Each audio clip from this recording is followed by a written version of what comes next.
Mak betul. Syederalun, tangan Zainal Abidin begitu cekatan meracik kopi Boh Manokweng saban pagi di sebuah sudut kampung Menasale, Kecamatan Simpang 3, Kabupaten Pidi. Lokasi persisnya berada di pinggir ruas jalan penghubung antar kecamatan, Kota Sigli, Kembang Tanjung atau berjarak 3,5 km dari pusat ibu kota Kabupaten penghasil emping melinjo itu.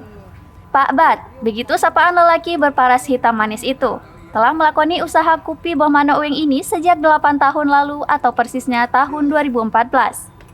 Minuman kopi khas Pidi ini merupakan racikan dengan bahan baku utama telur ayam kampung, pupuk kopi, adonan gula, dan garam serta susu.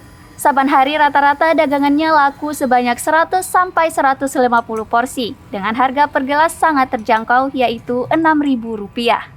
Artinya, saban hari Pak Bat memperoleh mulai Rp600.000 hingga Rp900.000. Sementara jika pada hari besar Islam lainnya, terutama Hari Raya Idul Fitri dan Idul Adha, rata-rata laku hingga 300 porsi dengan memperoleh uang Rp1,8 juta. Dalam memperlancar usaha kuliner khas ini, Pak Bat dibantu 2 orang pekerja lokal asal kampung setempat. Anda melakoni usaha Boh Manokweng ini, Pak?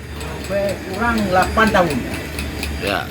Sejak tahun berapa tuh, Pak? Dari tahun 2004 setelah tsunami. Bagaimana omset tiap hari itu lakukan? Alhamdulillah ada 100 waktu hari. 100 100 butir ya? Kalau lebaran sampai 300. Itu harganya per satu Per satu Rp6.000. ya? Ya, murah kan? Ya. Mak betul. Ada tema taruh dah.